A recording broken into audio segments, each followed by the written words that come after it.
હરેક દીકરાઓને એટલું કહીશ કે આપણા મા બાપે આપને આવડા મોટા કર્યા હોય ને તો મા બાપનું છેલ્લે તમારે એની લાઠી બનવું પડે, યાદ રાખવાની જરૂર છે.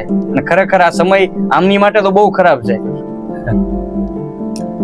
સાના રહી જાવ, એવું કઈ ન હોય તમ તારે એવું કઈ. મને આ કરી દો ને તો તમારો આભાર. હું તમારી ચીટી નહીં બંધ કરી, મને ખાવા પીવાનું બધું મળે જાય. હું ખોડિયાર મંદિર ગયો જાય.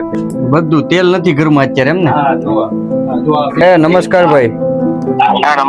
સરકાર શ્રી કામ બહુ સારા કરે છે, પણ બેટરી ઉપર ધ્યાન દેજો. તો આજે આપણી સાથે સેવામાં જોડાણા છે અમરદીપસિંહ ગોહિલ ને આજે આપણે સારું કાર્ય કરવાનો દિવસ 63મો છે. તો આજે આપણે સિહોર આવી ગયા છીએ. સિહોરમાં જે નવા ગુંદાળા ગામ છે ત્યાં એક વિકલાંગ દાદા છે, આપણે એમની મદદ કરવાની છે. તો આપ એન્ડ સુધી બન્યા રહેજો.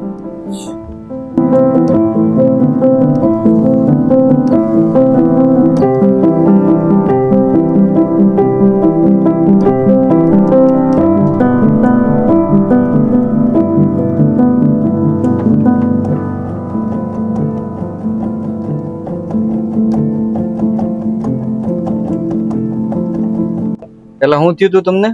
ઓડો જીવડો આવે જ્યારે જીવડો એ મને ફૂંક મારી ગયો એટલે આખો પગ મારો આખી નડા જે થઈ ગયો ને એવું થઈ ગયું. એમાંથી કપાવો પડે? એમાંથી કપાવો પડી ગયો.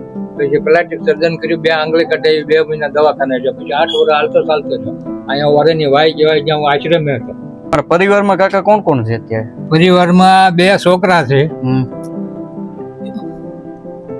તમારા ઘરના? છોકરો ભાડે રહે છે, ઈ નો આવે ને જાય કઈ એની રીતે એનું કર્યા કરે. ને મારા ઘરના નથી અને એક દીકરી છે એ હા. તો તમારો દીકરો અલગ કેમ રહેશે તમારાથી? એને અહીંયા નથી રહેવું એટલે કોઈ કામ ન કરી દે, કાંઈ નહીં, લુગડું ન ધોઈ દે, કાંઈ ઓલું ન. તમે કર્યા એમને?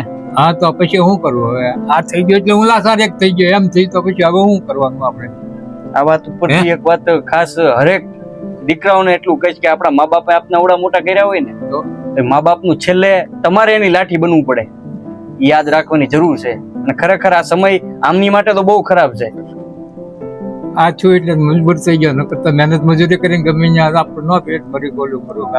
હવે મારે ન હોય તમને કેવું પડે આમ? ના ના, સાચી વાત છે કાકા. નકર ન કેવું પડે. ભાવ કરેલું આ ધૂપ નહીં તો કેવડાવે દાદા. હું કાંઈ દારૂ પીને જાઉં ત્યાં પડ્યો ના ત્યાં જુગારી કઈ કઈ એમાં નથી, પણ હવે શું કરવું? હવે આ તકલીફ થઈ એટલે મારે ગમે ત્યાં આશ્રમ રહું કે ગમે ત્યાં જ્યાં કાંઈ રહું ત્યાં સેવા કરીને ખાવાનું, સેવા કરી શકો. હવે આમાંથી ન થાય એટલે મને કોઈ ન હંગરે. સાચી વાત છે. તો એટલું સારું કહેવાય કે એટલી પીડા છે તો એમ કે ના ના ભાઈ, પીડા મને મટી ગઈ છે. દાદા આ લોકો 63 દિવસથી સેવા કરે છે આવી. અને એક જો ફાઈબર નો પગ મળે, ગોઠણ ઉપર ચડી જાય તો કદાચ ડગલા ભરાય. જો આ ટેન મારું છે બરાબર, વાળા બાંધા, હરિયા બાંધા, બધું ભાંગ્યું. એ ભાંગી ગયું છે. એથી અહીંથી બહાર નીકળ્યો તો બેઠો બેઠો આમે બેહું, બીજે કે આગળ ન હલાય. થઈ જાય દાદા બધું ધીમે ધીમે. મહેનત કરવી તમારે. ના ના ભાઈ, આપણાથી બનતી એટલી મહેનત કરશું. ના તમે જે કીધું ને તમારી ગાડી જે એક ઈ મને કરાવી દો ને, થઈ જાય. એ આપણે વાત કરી લઉં. કાલ ઓલા 2 ભાઈઓ જવાના છે, હમણાં આપણે એમને હેલ્પલાઇન સેન્ટર જોડે વાત કરી લઈએ ને એ શું કેવા માંગે છે એ જાણી લઈએ, બરાબર? એટલે તમને જે આ સરકારે ગાડી આપી છે થઈ જાય તો વધારે તમારે અનુકૂળ રહે. ને પછી આ મૂંઝવણ રે, એક જેલખાના જો કરે બોલો રે. આ તમે અહીંયા આવ્યા મારે હું ત્યાં ન આવી. આમાં મને કંટાળો આવે કે હવે આપણે અંદર ક્યાં એટલે બધે જવું કરવું ક્યાં? આ પણ દાદા આપણે કાઠિયાવાડનો આવકારો બહુ મોટો છે હંમેશા. આવકારામાં તો આપણે કોઈ દી નથી પાછા. પણ હવે એક મને આ કરી દો ને તો તમારો આભાર. હું તમારી ચીટી નહીં બંધ કરી, મને ખાવા પીવાનું બધું મળે જાય. હું ખોડિયાર મંદિર ગયો જાય. આ મારે બેટરી ખરાબ આવી, આવ્યો કીધું ને તો આમનું પડી બેટરી સરકાર આપી દી છે. 4-5 મહિના થવા, 4 મહિના, 3 મહિનામાં 13 તારીખે મને મળે. તો બેટરી ખરાબ આવી તો મને હવે સર્વિસ સ્ટેશન એનું મળ્યું તો અમદાવાદ સર્વિસ સ્ટેશન છે, ત્યાં તમે આવો બેટરી આવો, ત્યાં ક્યાં આપો?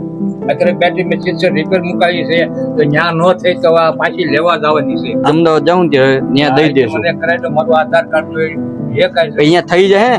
હા, એને હું તમને નંબર આપીશ. આપણે સિસ્ટર થી લઈ લઈએ બેટરી. આપણે ખાલી તમે કઈ જગ્યાએ આપી કેજો.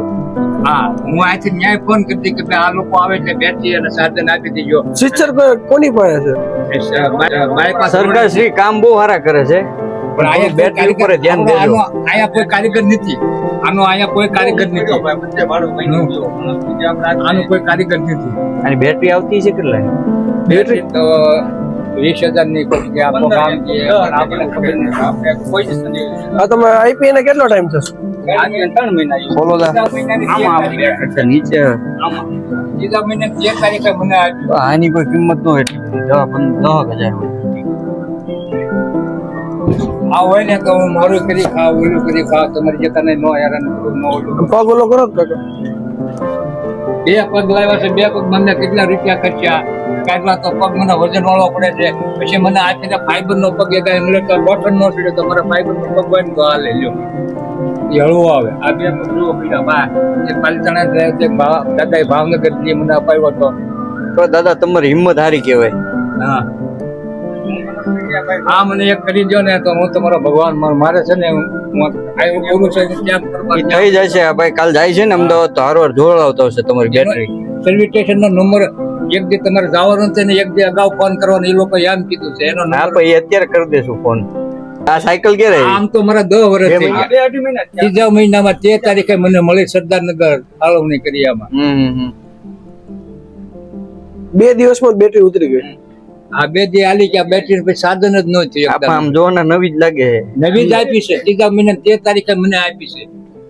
તો હવે ખાવા તો તમારે જમવાનું ની કોણ બનાવે? જમવાનું જો મને બધું આ છે આવડે મારા ભાઈ. જો આ બધું તેલ તો બધું તેલ નથી એટલે મને કોઈ આપણે જો. બધું તેલ નથી ઘરમાં અત્યારે એમ ને? હા જો આ 2 સીટીમાં રાખો 30 તેલ આપણે- મારા ખાતામાં પૈસા આવે ને ત્યારે ઈ ચિંતા ન કરતા. તેલ આપણે આમાં લાવ્યા છીએ. અરે આ તમારે હાટુ એક કીટ જ લાવ્યા છે આખી. આખી જમવાની ચિંતા મૂકી દો અને તમે તમારી જે સાયકલ ની ચિંતા છે ને આ બસ અને ઈ એક મારા ભાઈ કરાવી કરાય દેવું. અને ઈ આ ભાઈ જવાના છે ને કાલે અમદાવાદ એટલે ઈ કાલ તમારી જોડાઈ દે. હા હા એ બધું બરાબર છે. કીટ છે આખી. આખી કીટ તેલ બેલ તમારે તેલ નથી ને તો તેલ આમાં અંદર છે જ તે. જમવાનું હાથે બનાવો તમે? હા વાંચે મને બધું આવડે બનાવો તો બનાવી નાખું તો બીજું હારી હિંમત કેવાય એવું. હા. હવે તકલીફ છે જો તો કોઈ હાથે તમે જમવાનું કીધું ભાઈ બધું દઈ જાઉં છું તમને તો હું ન બનાવું. પેલું તમારા કપડા ની કાકા કોણ ધોવે? કપડા જો ભાઈ આ ટુવાલ જો આ આગળ મેં ફૂલ્યો કાઢ્યો જો આ નાય પાણી નાખ્યું જો તમે રજા પીનો હોય છે. આ કોણ ધોવે કોણ? હું હાથે કરી નાખું છું પાવડર માં નાખી બધું એકલા કરો? હા નીરમાં પાવડર માં આમાં પાવડર એ ખૂટી ગયો. બધું એકલા કરો હાથે કપડા? ભાઈ એ ગાડીમાં વ્યો જાય કાઢે તો એ કેટલા દી આવે કેટલા દી નક્કી નહીં અને બૈરાવ ને ઓલું નહીં આવે એની રીતે રે તારે તો હોવું નથી અમારે કાંઈ સમય પ્રમાણે હું કરું આ છું એટલે હું એકલા છું. આજે સેવા સ્ટીકના 63મા દિવસે આજે હું આમની જોડે બધા જોડે જોડાણો અને મને ખૂબ આનંદ થયો. જ્યારે હું ફિલ્ડ ઉપર કોઈ પણ માણસ રીલ જોવે ને, રીલમાં વસ્તુ અલગ હોય અને જ્યારે તમે ફિલ્ડ ઉપર આવો ને, અત્યારે તમે આગળ જોયું જ હશે, જ્યારે તમે ફિલ્ડ ઉપર આવો ત્યારે તમને સાચી જાણકારી મળે. ખરેખર પરિસ્થિતિ આ કાકાની બહુ ખરાબ છે અને એમને આગળ એક પછી એક જે દિવસો કાઢ્યા છે એ પણ અમે એમની વ્યથા સાંભળી અને તમે પણ સાંભળી છે.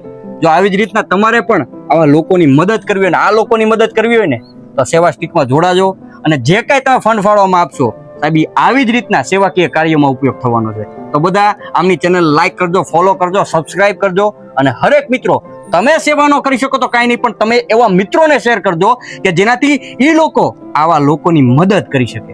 જય હિન્દ, જય શ્રી રામ.